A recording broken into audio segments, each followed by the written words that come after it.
নয় কোনো রাজার রাজকন্যা, নেই কোনো জমিদারের জমিদারি, তারপরও কিভাবে বিমানে চড়ি, এইটাই আশেপাশের মানুষের জানার খুব ইচ্ছে। তো আজকে আমি সেই প্রশ্নের উত্তর দিব। তার আগে চলুন, এই যে সুন্দর ড্রেসটা দেখতে পাচ্ছেন, এইটা নিয়েছি আমি লামিয়াস ফ্যাশন অ্যান্ড টেইলর্স থেকে।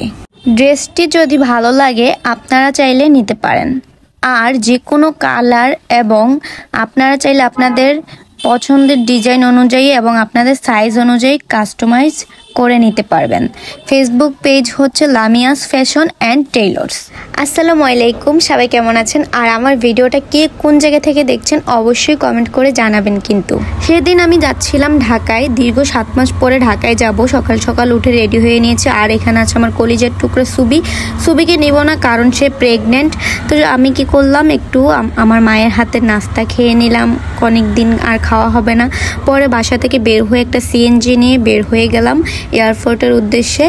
এই তো কি সুন্দর রাস্তায়, কোনো প্রকার জ্যাম ছিল না, তাড়াতাড়ি 25 মিনিটের মধ্যেই চলে আসছি এয়ারপোর্টে। ভাবা যায় জ্যামজট ছাড়া। আর এখন যাব হচ্ছে একদম জ্যামজটের শহরে। পরে আমি এয়ারপোর্টে গিয়ে আমার আগেই অনলাইনে টিকিট করা ছিল, টিকিটটা নিয়ে আমি পরে কিছুক্ষণ অপেক্ষা করতেছি। এখন আমার ফ্লাইট হচ্ছে 8:40-এ। তো কিছুক্ষণ বসে রয়েছি, কারণ এখনও সময় হয়নি, আমি একটু আগে চলে এসেছি। তো কিছুক্ষণ বসে থাকার পর আমাদের ফ্লাইটের সময় হয়ে গিয়েছে। তো এখানে কি যেন করে জানি না, আমি ঠিক দাঁড়িয়ে আছি, টিকিটের অর্ধেক যে অংশটা আছে সেটা নিয়ে নেয়। এই তো চলে এসেছি, দেখা যাচ্ছে আমার বিমান। তো আজকে আমি যাচ্ছি ইউএস বাংলা করে। আমি বিমান বাংলাদেশ, এরপর কয়েকটা যা থাকে সবগুলোতেই যাওয়া হয়েছে, তবে বেশিরভাগ আমি বিমান ইউএস বাংলাতে করেই যাওয়া হয় সব সময়। তো এই যে আমি যাচ্ছি, খুবই ভালো লাগতেছে। আর একটা মনের মধ্যে ভয় আছে, ভয়টা কি সেইটা তো বলা যাবে না। তো ওই যে চলে এসেছি বিমানের মধ্যে। তো এই তো আমি গিয়ে বসে পড়লাম আমার সিটে। তো এই যে এখন সময় হয়ে গিয়েছে, আর আমার পিছনের সিটে কেউ ছিল না। হ্যাঁ, পিছনের সিটে ছিল, বাট পাশের সিটে অনেকগুলো সিট ছিল খালি। সকাল সকাল একদম আমি প্রথম যে ফ্লাইটটা ছিল সেটাতে করেই যাচ্ছি। তো একটা কথা কি জানেন, আমি ক্লাস 7 থেকে নিজের ইনকামে আল্লাহর রহমতে আমি চলি, এবং কে কি বলল তা আমার দেখার বিষয় না। আমি বলতে গেলে আমার বাবা কোনো ধনী কেউ না, আমরা হচ্ছে একেবারে মধ্যবিত্ত। কিন্তু আমি যতটুকু শো অফ করি বা যা কিছু করি সব কিছুই আমার নিজের ইনকামে। আল্লাহর রহমতে আমি এখন পর্যন্ত আমি নিজের ইনকামেই নিজে চলি। আমি আমার ছোট বয়স থেকে যে পরিমাণ কষ্ট করেছি, আসলে সেটা হয়তো কেউ বুঝবেন না, বাট এতটুকু আসতে যে আমার কত পরিমাণ কষ্ট করতে হয়েছে সেটা একমাত্র আমিই জানি এবং আমার ফ্যামিলি জানে।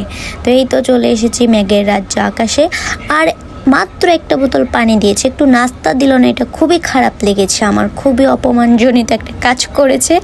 আমি খুব বেশি পছন্দ করি বিমানে যেই নাস্তা দেয়, স্যান্ডউইচ, এরপর আরও কি বার্গার, তারপরে আরও চকলেট দেয়, ওগুলো আমার থেকে খুব ভালো লাগে। আমি কখনো প্লেনের মধ্যে নাস্তা দিল এটা আমি খাই নাই, বাসার জন্য নিয়ে আসতাম। বাট আজকে আমার মনটা ভেঙে গেছে, কারণ আজকে নাস্তা দেয়নি, শুধুমাত্র 1 বোতল পানি দিয়েছে। আপনারা যদি কেউ দেখে থাকেন আমার এই ভিডিও, নেক্সট টাইম কিন্তু নাস্তা যদি না দেন তাহলে কিন্তু দেখবেন কি করি। পরে এই তো চলে এসেছি, কত বড় বড় বিল্ডিং। আমি জীবনে প্রথমবারের মতো ঢাকায় আসতেছি।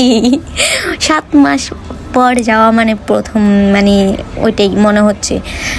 তো আসলাম কোথায় থেকে, একেবারে পাহাড়ের মতো জায়গা থেকে, সাগর থেকে। এখন চলে এসেছি একদম সব বিল্ডিং, বড় বড় বিল্ডিংয়ের কাছে। তো বেশি টাইম লাগেনি, আমরা অল্প কিছুক্ষণের মধ্যেই চলে আসছি চিটাগং থেকে ঢাকা। এটা খুবই ভালো লাগে আমার, যে আমি বাসে বসে থেকে কখন যাব এটা আমার থেকে অপেক্ষা করতে হয় না। জাস্ট মনে হয় কি বাসার এখান থেকে ওখানে যাইতে মানে বেশি সময় লাগে না, এরকম মনে হয়। তো এই যে আমরা চলে আসছি। আমি বারবার আমরা কেন বলতেছি? আমি একা যাচ্ছি, বিজয় তো ওর বাসায়, আমি মূলত বিজয়ের কাছে যাচ্ছি। এই যে প্লেনটা এখন মাটিতে দ্রুম করে পড়ে গেল, আর আমি একটা ঝাঁকুনি অনুভব করলাম। আমার ফার্স্ট টাইম কী হয়েছিল জানেন? ফার্স্ট টাইম যখন আমি প্লেনে করে যাচ্ছিলাম তখন আমার পাশে ছিল একজন ফরেনার। তো আমি খুবই ভয় পেয়েছিলাম যখন উপরে উঠতেছে। তো 9টা 18, এখন একটা জিনিস কি, আমার ফোনের মধ্যে 9টা 18 বলতেছে আর ওখানে বলতেছে কি 9টা 16। তো এই যে প্লেন থেকে নেমে আমি চলে আসছি। যখন বিমানবন্দর থেকে বের হইলাম, ভাই এত গরম বলার মতো না। এই যে দেখেন আমি নিঃশ্বাস কি বলবো, মনে হইলো কি আমি কোথায় থেকে বের হয়ে একটা ওভেনের মধ্যে ঢুকে গেছি, এরকম লাগতেছে। তো অনেক বেশি গরম, আর এতদিন তো অনেক বেশি গরম ছিল। আমি ভিডিওটা করেছি, আমি গিয়েছিলাম 26 তারিখে। অলরেডি ঢাকা ঘুরে 15 দিন ঘুরে আমি আবার চিটাগংয়ে চলে এসেছি।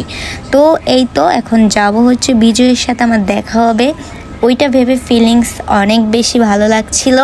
তো ভিডিওটা আজকে এতটুকুই। যদি আপনাদের ভালো লাগে লাইক কমেন্ট শেয়ার দিন, আর আমার কথাবার্তা একটু ভুল হলে মাফ করে